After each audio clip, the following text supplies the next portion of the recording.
Antes de começar, já se inscreva no canal e ative as notificações para não perder nenhuma história emocionante como esta. Aproveite e me conte nos comentários de onde você está assistindo. Hoje vamos relembrar um conto forte e comovente que fala sobre família, respeito e a forma como tratamos aqueles que um dia cuidaram de nós. É uma história simples, mas com uma lição que atravessa gerações e que talvez faça você repensar alguns gestos no seu dia a dia. Então, ajeite-se na cadeira, prepare-se para se emocionar e vamos juntos acompanhar esta narrativa até o fim. Conheço um velho ditado, repetido em roda de fogão, que diz que um pai trata 10 filhos, mas 10 filhos não tratam um pai. Quem vive de estrada aprende cedo a distinguir sabedoria de bravata, e aquele dito nunca me pareceu exagero. Era só olhar para os velhos que voltavam murchos para as cidades, procurando o teto onde antes havia festa. O peão de que falo carregava esse ditado nos ombros como quem carrega uma sela. Pesada, tinha mãos endurecidas de laço e de sol, uma pele feita de poeira e vento e um silêncio que só quem andou muito conhece. Quando as forças se foram, não por covardia, mas pelo calendário, ele guardou a guaiaca, pendurou o chapéu e decidiu ir morar com o filho. Não havia nisso pedido de esmola. Havia sim a esperança simples de que o amparo que dera um dia ao menino agora pudesse voltar como sombra no fim da tarde.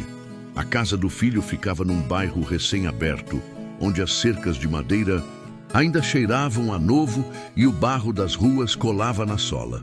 O velho chegou com uma malinha só, um retrato amarelado e o jeito de andar devagar, como quem não quer assustar ninguém. O neto, de 8 anos, olhos atentos, foi o primeiro a sorrir. Nessa idade, as crianças ainda acreditam que todo visitante traz histórias, e o avô tinha mais do que histórias. Tinha um mundo na memória. Na primeira noite, sentou-se no batente e contou, em pedaços curtos, como é que a madrugada nasce no campo, como o gado se agita ao pressentir a chuva, como a lua clareia a trilha quando a gente precisa vencer a distância. O menino ouvia com o corpo inteiro e a casa, por instantes, pareceu maior. Mas o tempo, que pode ser generoso com as lembranças, é impiedoso com as rotinas. A casa pequena reclamava espaço. A mulher do filho, moça que não conhecera a vida de poeira, começou a ver no velho um incômodo que andava, ocupando cadeira, pedindo pouca coisa, mas pedindo presença. O velho, percebendo a sombra que se estendia, tratou de ser leve. Acordava antes de todos, varria o quintal, punha água nas plantas, passava um pano na mesa. Não por obrigação, por hábito. Quem trabalhou a vida toda não desaprende de ser útil. Às vezes, saía até a rua, olhava o céu, media a direção do vento, como se ainda precisasse prever a próxima travessia. Voltava em silêncio, guardava-se num canto, feliz com um café coado e um pão duro amolecido no leite. O filho o observava com um misto de carinho antigo e preocupação nova. Carinho pelo pai que o ensinara a montar, que o protegeu na febre, que fizera das costas barco quando a enchente veio. Preocupação porque a palavra dinheiro sempre empurra o coração contra a parede e a casa, já com prestações e listas de feira, tinha pouco lugar para remendos sentimentais. Ao cair da tarde, quando o calor aliviava, o velho se punha a remendar um couro de boi que trouxera do serviço antigo. Dizia que couro bom não se perde. Vira mala, vira arreio, vira abrigo. O neto se aproximava, curioso com o cheiro forte do curtume improvisado, e o avô explicava sem pressa, mostrando como se alisa, como se costura, como se transforma dureza em cuidado. E assim foram-se algumas semanas, entre pequenos silêncios e gentilezas simples. O velho tentava não pesar, comia pouco, falava baixo, recolhia-se cedo. Às vezes, no escuro do quarto, suas mãos buscavam no lençol a ausência da companheira de tantos anos. Não reclamava, rezava baixinho, pedindo aos santos que não atrapalhasse. Ninguém. Em manhãs de domingo, quando a vizinhança enchia a rua de risos, o velho espiava pela janela o menino correndo de pé descalço e um sorriso lhe nascia sem pedir licença. Havia nisso um consolo que só os avós entendem, a certeza de que, enquanto a criança houver, o mundo ainda tem começo. Mas a casa não era só risos. Em certas conversas de cozinha, voavam palavras que o velho fingia não escutar. Louça batendo, porta fechando com força, respirações pesadas de quem arrasta algo invisível. O filho, no trabalho, começava a demorar mais, talvez para atrasar os desencontros. A mulher, cansada das coisas que não escolheu, contava os passos do sogro como quem conta um relógio defeituoso. E naquelas tardes, quando o sol inclinava e o cheiro do couro fresco tomava o ar, a pergunta secreta parecia crescer entre os três. Por quanto tempo caberiam ali a memória, a necessidade e a vida? O velho percebia sem querer. Tinha essa educação antiga de não pedir explicações. Em vez disso, caprichava ainda mais nos pequenos serviços. A vassoura ficava encostada já limpa, a panela areada, o quintal varrido em círculos que lembravam a marca de uma roda. Quando o menino lhe mostrava um carrinho quebrado, ele consertava com barbante e paciência, como se restaurasse uma esperança. Ao final do dia, ajeitava o couro de boi, alisava com a palma, reconhecendo na textura áspera um amigo de outras eras. Se viesse o frio, bastaria se enrolar nele. Se viesse a chuva, serviria de guarda. Na falta de tudo, era ao menos companhia. O ditado, porém, não era parábola distante. Já respirava naquela casa. E como todo ditado, ele não ameaça, só anuncia. No fundo do velho nascia um pressentimento. Estrada que termina pode ser também começo. E se tivesse que ir, iria do jeito que aprendeu, com o chapéu firme, o passo manso e a dignidade de quem conhece o valor de cada gesto. Naquela noite, antes de dormir, passou a mão nos cabelos do neto, que adormecera com o carrinho remendado entre os dedos e sorriu uma prece, que a inocência do menino fosse farol para os adultos. Depois, enrolou o couro, guardou o retrato amarelado debaixo do travesseiro e fechou os olhos. O amanhã viria com o barulho do café e talvez com a decisão que andava rondando as bordas da casa. O peso dos anos ele já sabia carregar. O que não queria era pesar no coração de ninguém. E adormeceu, pronto para ouvir o que amanhã tivesse a dizer. Querendo ou não, a estrada sempre encontra quem a escuta. Os primeiros dias com o pai em casa foram toleráveis para a nora, mas logo a presença constante começou a incomodá-la. Não era apenas o espaço físico, embora a casa fosse pequena, mas o modo como aquele homem, silencioso e atento, parecia sempre estar no campo de visão. Para ela, que prezava a ordem e o controle do ambiente, o velho representava algo imprevisível, uma peça que não se encaixava no arranjo que ela havia planejado para a sua vida. As panelas no fogão agora tinham mais um prato a servir. O pentosintune, tanque mais roupas para lavar, e cada uma dessas pequenas tarefas virava argumento silencioso contra a permanência do sogro. No início, ela se calava, engolindo o incômodo com sorrisos polidos. Mas, pouco a pouco, as palavras começaram a escapar em forma de comentários velados.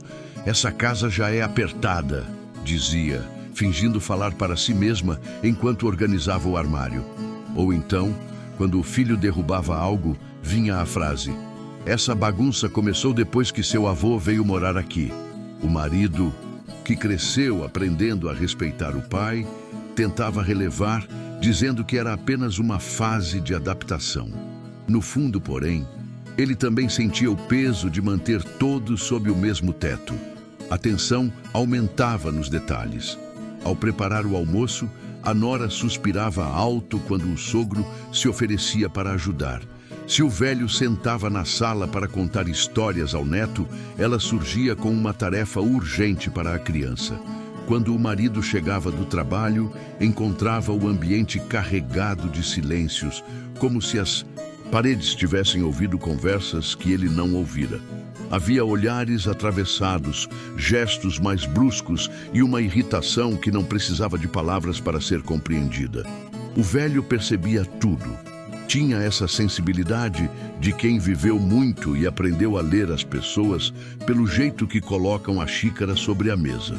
Ele sabia que incomodava, embora não entendesse exatamente o porquê. Fazia o possível para não atrapalhar. Passava mais tempo no quintal, sentado no banquinho de madeira, olhando o movimento da rua e lembrando das estradas que já percorreu. Ajudava nas tarefas sem esperar agradecimento. E, quando a nora passava por perto, abaixava o olhar, evitando qualquer confronto. O neto, inocente, continuava sendo seu refúgio, trazendo-lhe desenhos, brinquedos e histórias da escola. Mas a nora já havia tomado sua decisão. Numa noite de sexta-feira, enquanto lavava a louça, chamou o marido para conversar. Disse com voz baixa, mas firme, que não podia mais viver daquela forma. Ou ele vai embora, ou eu vou, resumiu, enxugando as mãos no pano. O marido ficou em silêncio, sentindo o peso da escolha que lhe era imposta. O amor e a gratidão pelo pai se chocavam com o compromisso com a esposa e a estabilidade da família. Dormiu mal naquela noite, revirando-se na cama, ouvindo o som distante do pai se levantando para beber água, como fazia todas as madrugadas. No dia seguinte, com o sol ainda nascendo e o cheiro de café fresco espalhando-se pela casa, o filho tomou coragem. Encontrou o pai sentado no quintal, enrolando o couro de boi que vinha cuidando há dias. Sentou-se ao lado dele e, com a voz embargada, começou a falar. As palavras saíam duras, como se não pertencessem a ele. Explicou que a situação estava difícil, que o espaço era pequeno, que a esposa estava insatisfeita. Disse que, por mais que doesse, era melhor que o pai procurasse outro lugar para ficar. O velho ouviu tudo em silêncio, olhando para o chão. Não houve recriminação, nem súplica. Apenas um aceno lento de cabeça, como quem confirma algo que já sabia. O filho, sem saber como encerrar a conversa, levantou-se e, antes de entrar, voltou-se para dizer: "Leve este couro de boi que acabei de curtir. Vai lhe servir de coberta onde o senhor for dormir." A frase, embora dita com boa intenção, soou como um ponto final. O velho levantou-se devagar, apoiando-se no joelho, e pegou o couro com cuidado, como se fosse mais pesado do que realmente era. Não agradeceu, não reclamou. Apenas ajeitou o chapéu, olhou o quintal pela última vez e seguiu para o portão. Enquanto caminhava para a rua, o sol lhe bateu no rosto e ele sentiu mais uma vez que a vida na estrada estava lhe chamando de volta, mas desta vez sem destino certo. A manhã estava fresca, mas o ar tinha aquele peso que antecede uma despedida. O velho caminhava devagar pelo quintal, com o couro dobrado sobre o braço, sentindo o cheiro forte do curtume misturado ao perfume distante do café que vinha da cozinha. Não havia mais nada que lhe pertencesse naquela casa, além das memórias recentes.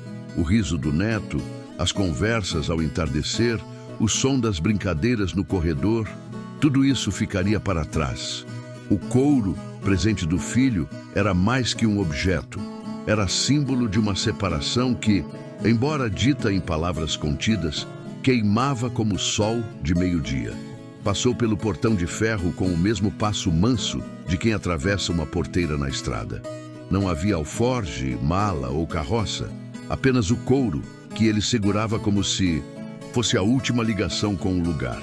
O bairro ainda estava sonolento. Poucos passavam na rua, cachorros se espreguiçavam nas calçadas e o vento arrastava folhas secas pelo asfalto irregular. Ele não sabia para onde iria. Talvez buscasse abrigo no galpão abandonado, perto da antiga estação, ou quem sabe procurasse algum companheiro de estrada que ainda lembrasse de seus tempos de peão. Mas, naquele momento, o destino parecia menos importante do que o simples ato de seguir caminhando. Dentro da Casa. O filho observava pela janela, escondido atrás da cortina. Não era covardia, mas vergonha. As palavras que dissera ao pai soavam diferentes agora, como se não tivessem sido dele. O couro de boi, que oferecera como um gesto prático, parecia um presente amargo. Sabia que aquela imagem, do pai saindo sozinho, sem reclamar, iria acompanhá-lo por muito tempo. Atrás dele, a esposa fingia arrumar a cozinha, mas também evitava olhar para a rua. A decisão fora tomada, e com ela vinha um silêncio incômodo, daqueles que ocupam mais espaço do que qualquer pessoa. O velho andava com o olhar fixo no chão, não por tristeza apenas, mas por hábito.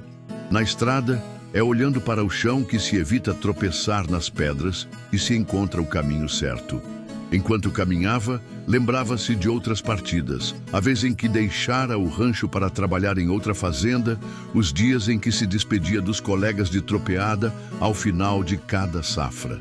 Mas nenhuma dessas partidas tinha o peso daquela. Não havia promessa de retorno, nem certeza de reencontro. Era apenas um corte, limpo, direto, como a lâmina que separa o couro da carne. Foi nesse instante que ouviu passos rápidos atrás de si. Virou-se devagar e viu o neto, ofegante, segurando o paletó com as mãos pequenas. Os olhos do menino estavam marejados, mas havia neles uma determinação rara para a idade.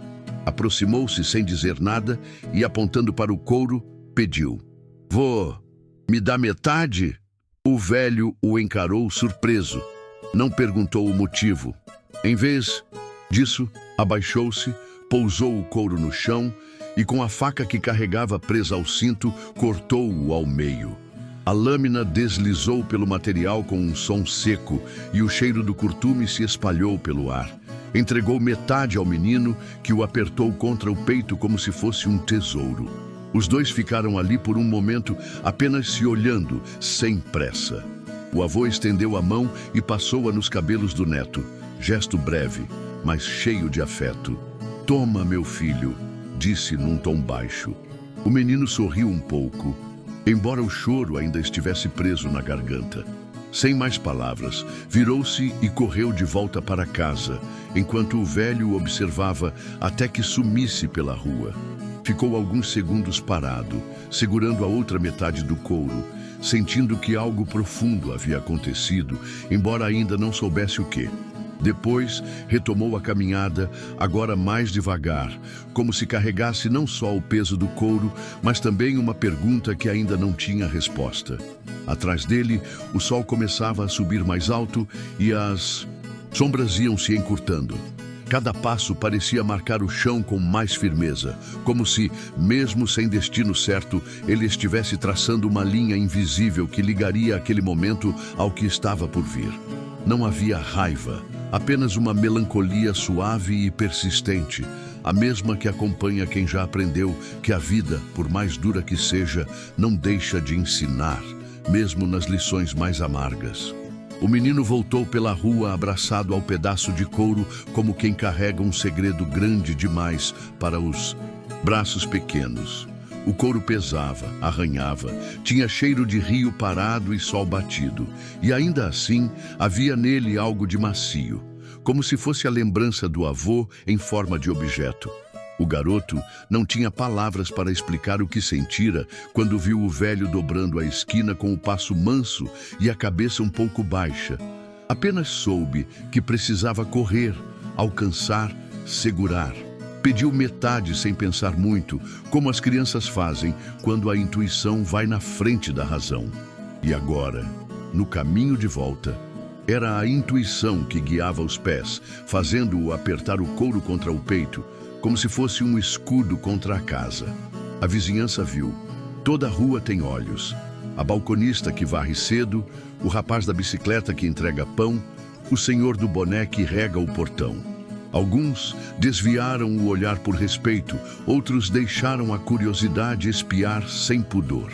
O menino sentia a pele arder, não por vergonha, mas por urgência. O avô ficara para trás com a outra metade, e isso, de algum modo, confortava.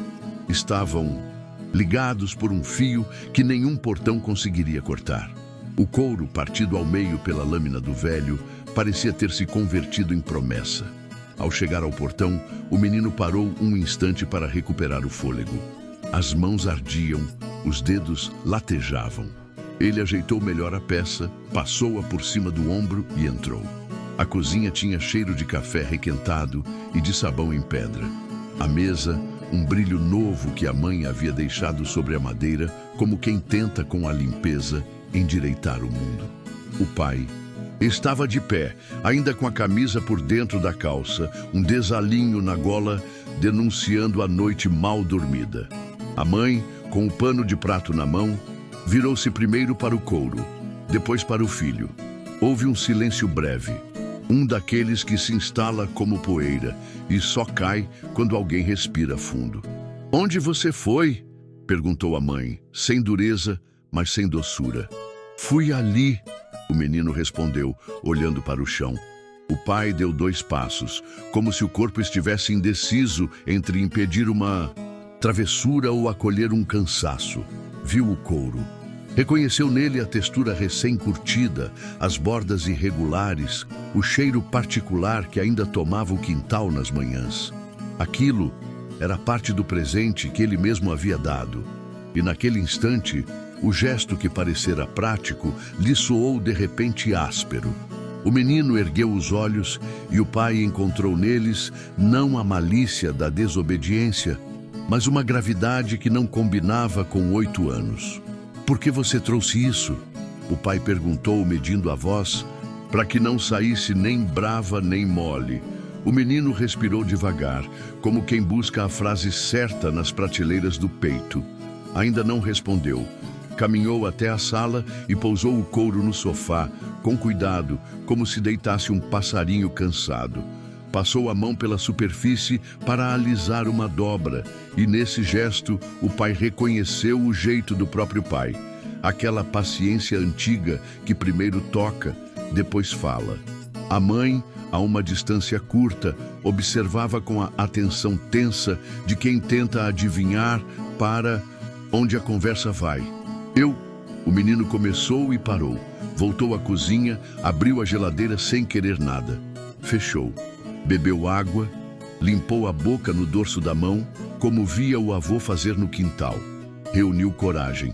"Eu pedi pro vô cortar no meio." "Cortar o quê?" O pai, embora soubesse, perguntou. "O couro." Ele assentiu, tocando de novo a peça. "Eu pedi metade." A mãe interferiu, não para recriminar, mas para medir o terreno. "Você foi atrás do seu avô? Sozinho?" O menino fez que sim com a cabeça. E uma sombra de medo passou rápida pelo rosto da mãe. Medo do lado de fora, dos carros, das esquinas. Medo que por um instante moveu nela uma ternura antiga, anterior aos ressentimentos. O pai, por sua vez, sentiu a conversa se estreitar, como uma ponte que só permite a passagem em fila. Aproximou-se do filho, baixou-se até a altura dos olhos dele e tentou fazer a pergunta sem ferir. "Para quê, meu filho?" A pergunta ficou no ar, como uma roupa estendida que ainda pinga. O menino olhou para a janela, onde o sol já batia no varal, e viu o quintal vazio. O banco onde o avô se sentava, a vassoura encostada, o círculo varrido na terra que lembrava a marca de uma roda. Tudo ali tinha sobras do velho. Voltou o olhar para o pai, e nesse intervalo pensou no futuro como crianças raramente pensam. Não em datas, trabalhos ou números. Pensou em cenas. O pai de cabelos brancos, ele mesmo maior, talvez com uma casa também apertada, talvez com outra pessoa dizendo frases difíceis. Pensou em não esquecer. Pensou em ter à mão um lembrete que coubesse no toque e nos olhos. Deu um meio passo para trás, como quem precisa de espaço para alinhar palavras, e ajeitou os ombros. O pai esperou, quieto. A mãe, sem perceber, largou o pano sobre a pia. O couro, no sofá, parecia respirar. "É que..." disse o menino, e agora sua voz veio mais firme, limpa de hesitação. "Quando eu crescer, se o senhor..." Parou de novo, buscando não ferir, e recomeçou. "Eu pedi essa metade para guardar." O pai franziu levemente a testa, convidando a continuação. O menino assentiu, decidido, como quem enfim encontra a porta certa no corredor de dentro. Para não esquecer do que eu vi hoje. O silêncio então não foi de poeira, foi de entendimento em andamento. O pai sentiu o coração perder um passo. A mãe baixou os olhos. O couro partido unia dois tempos diferentes na mesma sala. Aquilo que já havia acontecido e aquilo que, inevitável ou não, ainda poderia acontecer. O menino, sem dramatizar, aproximou-se do pai e tomou-lhe a mão como fazia quando precisavam atravessar a rua. Para eu lembrar, acrescentou baixinho, do jeito certo de tratar quem já cuidou da gente. As palavras estavam quase todas ditas, mas a frase inteira, aquela que faria o espelho devolver ao pai a própria imagem anos adiante, ainda nasceria no próximo capítulo. Por ora, o gesto estava completo. Um pedaço de couro sobre o sofá, a mão do menino na mão do pai e, entre eles, a consciência nova de que certas histórias começam antes da fala e só terminam quando a lição encontra um lugar para morar. O pai ficou algum tempo sem reagir, como quem precisa que o coração traduza o que o ouvido já entendeu. A frase do menino, simples, direta, tinha o peso de um sino grande. Ele olhou de novo para o pedaço de couro no sofá e enxergou de repente tudo o que tinha preferido não ver. A porta se abrindo cedo demais para um velho que não pedia nada. O silêncio obediente de quem não queria dar trabalho. O copo d'água na madrugada para não fazer barulho, o banco do quintal agora vazio. Havia também, no meio de tudo, um reflexo antigo. Um menino do passado segurando a mão de um pai forte. Um homem do presente expulsando esse mesmo pai cansado. A cena, ao mesmo tempo distante e imediata, apertou o peito dele sem delicadeza. A mãe, que acompanhava calada, largou o pano e encostou-se na pia. O rosto dela não era de dureza, era de susto. Talvez nunca tivesse imaginado que a decisão prática, aquela de ou ele ou eu, pudesse ganhar. Uma resposta vinda da única parte da casa que ainda não sabia negociar afetos. A criança. O pai pousou a mão no ombro do filho, testando a firmeza de quem entrega uma notícia e, ao mesmo tempo, pede desculpas por ela. O menino sustentou o olhar. Não parecia bravo nem vitorioso. Parecia só decidido a não esquecer. Então o pai perguntou, quase num sussurro, como se tivesse medo de ouvir a confirmação que já conhecia. E quando você diz guardar, o que você quer dizer com isso? O menino respirou fundo e desta vez não hesitou. Um dia eu vou me casar. O senhor vai ficar velho. Pode ser que a gente não se combine. Se isso acontecer, eu... E tocou o couro com a ponta dos dedos. Eu dou essa metade para o senhor levar. Igual hoje. A frase entrou na casa inteira, passou pelos cômodos, abriu armários, ergueu tapetes e expôs, sem gritos, a poeira moral que a família vinha empurrando com o pé. O pai fechou os olhos por um instante. Foi como se alguém tivesse trazido de volta a sua própria infância. Lembrou-se do cheiro do couro molhado de chuva, quando pequeno, o pai o protegia no lombo do cavalo, das mãos enormes que o ampararam quando teve febre, do conselho repetido à beira da cama. Filho, quando eu não puder, você ajuda. Quando você não puder, eu ajudo. E agora ali estava ele, adulto, com salário, contas e urgências, mas menor do que a própria promessa. Sem dizer nada, foi até o quarto. Abriu a gaveta onde guardava documentos e, por reflexo, tocou o carnê das prestações, como se quisesse lembrar a si mesmo dos motivos. Depois, percebeu que nenhum papel justificaria o que tinha feito. Voltou à sala, passou a mão nos cabelos e disse apenas: "Eu vou buscar o meu pai." A esposa não falou não. O susto a havia colocado num lugar mais quieto do que a teimosia. A imagem do menino correndo pela rua, sozinho, com o couro pesado no ombro, lhe doía de um modo que nenhuma discussão do dia anterior doeu. Ela apenas assentiu, cansada, deixando escapar um vai, que continha ao mesmo tempo medo, arrependimento e alívio. Não pediu desculpas, mas guardou o silêncio de quem está aprendendo alguma coisa nova, ainda sem palavras para nomear. O pai atravessou o portão com passos que não eram apressados, mas também não eram lentos. Havia urgência, embora ele soubesse que não adiantava correr. O sol já passava do telhado das casas, e as sombras curtas dificultavam adivinhar por onde o velho tinha ido. Ele olhou para a esquerda, depois para a direita. Fez memória dos caminhos possíveis, a antiga estação, a pracinha, o armazém do seu Augusto, e seguiu. Cada quarteirão trazia um pedaço de lembrança, e com cada lembrança, o peso da culpa diminuía só para dar lugar a um peso diferente, o da responsabilidade assumida tarde. Perguntou a um vizinho, a outro, somou indicações, leu a cidade como quem lê uma carta de perdão em voz baixa. Encontrou o pai sentado num banco de praça, a outra metade do couro dobrada nos joelhos, o chapéu nas mãos. O velho olhava as pombas, dividindo migalhas, com uma atenção de quem aprendeu a gostar do que é miúdo. Quando viu o filho, não se levantou de imediato. Apenas virou o rosto, como quem confirma o rumo do vento antes de seguir viagem. O filho parou diante dele e, pela primeira vez desde menino, não sabia como começar. Devia explicar, justificar, implorar. Optou por aquilo que, no fim, é a única coisa que tem força de recomeço. Pediu perdão. Não falou bonito, falou certo.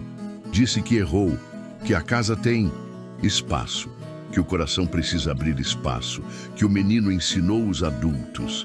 Disse que não haveria condição nem prazo, que voltar não era favor, era direito de quem já tinha sido abrigo.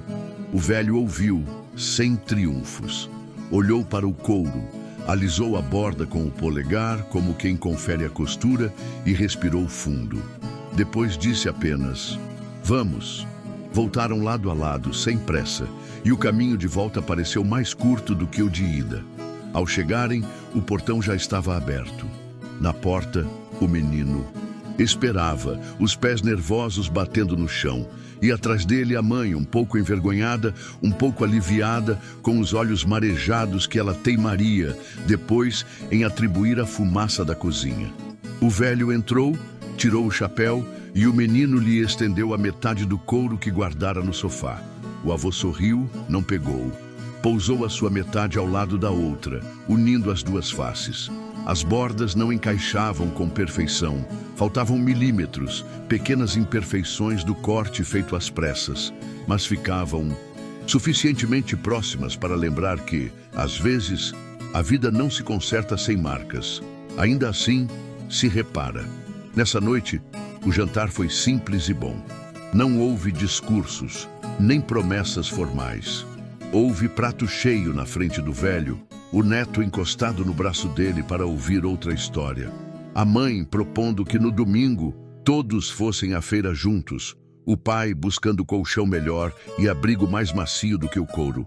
Antes de recolher o sono, o menino dobraria cuidadosamente sua metade e a guardaria no fundo do armário, não como munição, mas como lembrança do dia em que a casa reaprendeu uma coisa antiga e necessária.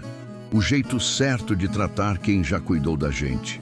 E o velho, deitado, sorriria olhando o teto, sentindo que a estrada, enfim, o trouxera ao lugar onde devia chegar.